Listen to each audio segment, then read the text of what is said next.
আসসালামু আলাইকুম। আজকে সপ্তম শ্রেণীর ইংরেজি বইয়ের সিরিয়াল 1 এ ড্রিম স্কুল এর 1.6 এবং 1.7 এর ক্লাস নেওয়া হবে। আজকে আমরা তৃতীয় পার্টের ক্লাস নেব, অর্থাৎ এর আগেও দুটি ক্লাস নেওয়া হয়েছিল 1.5 পর্যন্ত। যারা ক্লাস দুটি করনি তারা ডেসক্রিপশন বক্সে লিঙ্ক দেওয়া রয়েছে, সেখান থেকে করে নিতে পারো। তো আমরা এখন দেখব 1.6 এ আমাদেরকে কি করতে বলা হয়েছে। Now in pairs, groups discuss and then make a list of similarities and dissimilarities of your school with Fariha's and Raihan's school. এখন জোড়া বা দলবদ্ধভাবে ফারিহা এবং রায়হানের স্কুলের সাথে তোমার বিদ্যালয়ের কি কি মিল বা কি কি অমিল রয়েছে সেটা নিয়ে আলোচনা করো। অর্থাৎ আমরা কিন্তু এর আগের ক্লাসগুলোতে আমরা একটি টেক্সট পড়েছিলাম, অর্থাৎ ফারিহা এবং রায়হানের স্কুল সম্বন্ধে একটি ডায়লগ বা কনভারসেশন পড়েছিলাম। সেখানে আমরা দেখেছি যে ফারিহার স্কুলে কি কি রয়েছে এবং রায়হানের স্কুলে কি কি রয়েছে। সেই ফারিহা এবং রায়হানের স্কুলের সাথে আমাদের স্কুলের কি কি মিল এবং কি কি অমিল রয়েছে তার একটা লিস্ট তৈরি করতে হবে। তো আমি এখন তোমাদেরকে উত্তরটি দিয়ে দিচ্ছি। তো প্রথমেই আমরা সিমিলারিটিস বা যে মিলগুলো রয়েছে সেগুলো নিয়ে আলোচনা করব। লিস্ট অফ সিমিলারিটিস, অর্থাৎ সিমিলারিটিসগুলো ফারিহা এবং রায়হানের স্কুলের সাথে আমাদের স্কুলের কি কি মিল রয়েছে সেটা এখন আমরা লিখব। আমরা যখন টেক্সটটি পড়েছিলাম বা কনভারসেশনটি পড়েছিলাম তখন আমরা দেখেছি যে ফারিহার স্কুলে এ বিগ গার্ডেন, একটি বড় গার্ডেন ছিল। ফারিহার স্কুলে যেহেতু গ্রামে, তার স্কুলে একটি বড় গার্ডেন ছিল, এবং রায়হানের স্কুলে এ টিনি গার্ডেন, একটা ছোট বা ক্ষুদ্র একটা গার্ডেন বা বাগান ছিল। এবং এখানে আমাদের স্কুলে যে মিলটা আমরা দিতে পারি, আমাদের স্কুলেও একটি বাগান রয়েছে, সেটা হচ্ছে এ বিগ গার্ডেন।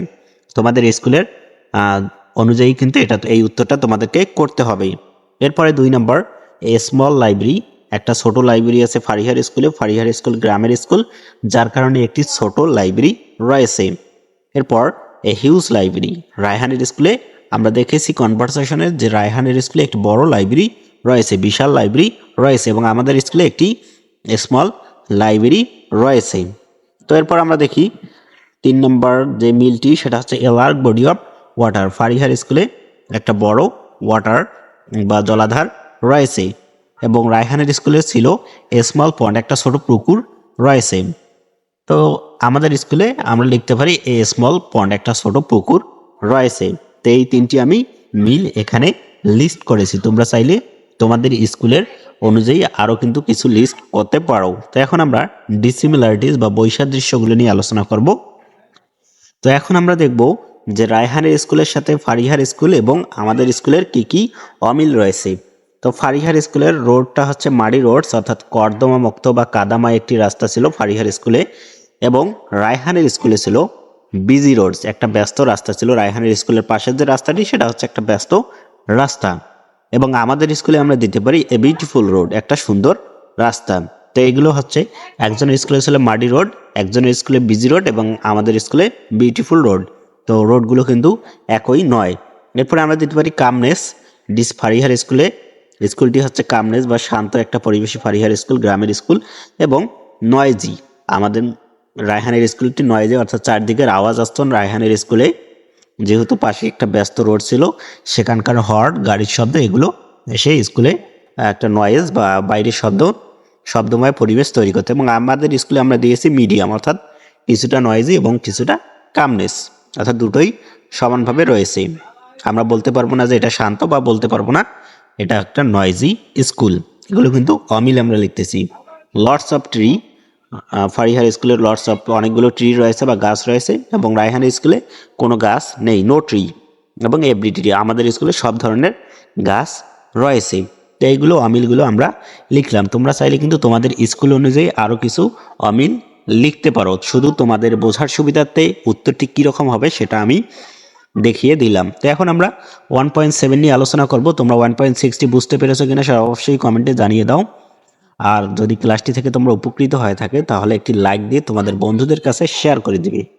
এখন আমরা দেখব 1.7 এ আমাদেরকে কি করতে বলা হয়েছে। In pairs groups discuss and make a list of, দল বা জোড়ায় ভাগ হয়ে আলোচনা করো এবং নিচের বিষয়গুলোর উপর একটি তালিকা তৈরি করো।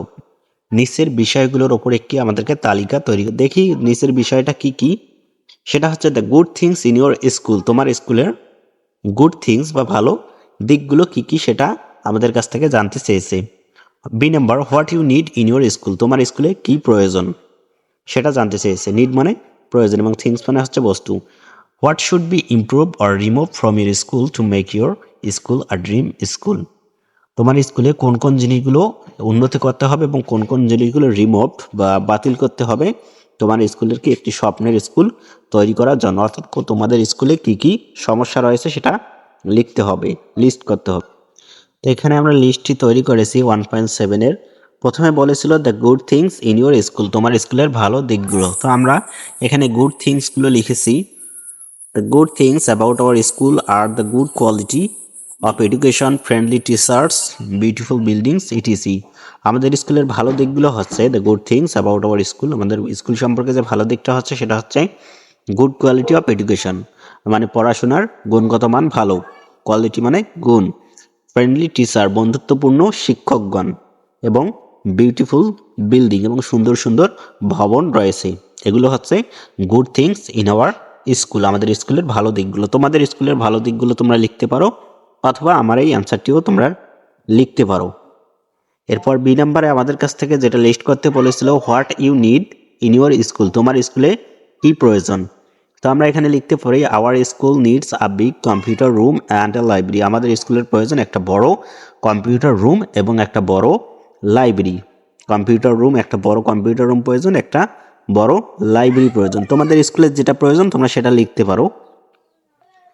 তো এরপরে সি নাম্বার আমাদের কাছ থেকে জানতে চেয়েছে যে আমাদের স্কুলের স্বপ্নের স্কুল তৈরি করার জন্য কি ইমপ্রুভ করা প্রয়োজন অথবা কোনো কিছু যদি বাতিল করা প্রয়োজন সেটা আমাদের কাছ থেকে লিস্ট করতে বলা হয়েছে। তো এটার উত্তর হবে এরকম, the quality of education should be improve in our school to make it a dream school. এই স্কুলকে স্বপ্নের স্কুল তৈরি করতে হলে এই স্কুলের শিক্ষাগত মান আরও বাড়াতে হবে। তো তোমাদের স্কুলের যেটা উন্নত করা দরকার তোমরা সেটা দিতে পারো। শুড মানে হচ্ছে উচিত এবং এডুকেশন মানে শিক্ষা, ইমপ্রুভ মানে হচ্ছে উন্নত করা। আমাদের স্কুলের স্বপ্নের স্কুল তৈরি করার জন্য করতে আমাদেরকে শিক্ষার মান বাড়াতে হবে। এটা কিন্তু সকল স্কুলেরই প্রয়োজন। তো আমরা এভাবে এই অ্যান্সারটি করতে পারি। আশা করি তোমরা বুঝতে পেরেছো। আজকের ক্লাসটি এই পর্যন্ত এবং 1.8 এর আশা করি তোমরা বুঝতে পেরেছো। আজকের ক্লাসটি এই পর্যন্ত। আজকের ক্লাসটি করার জন্য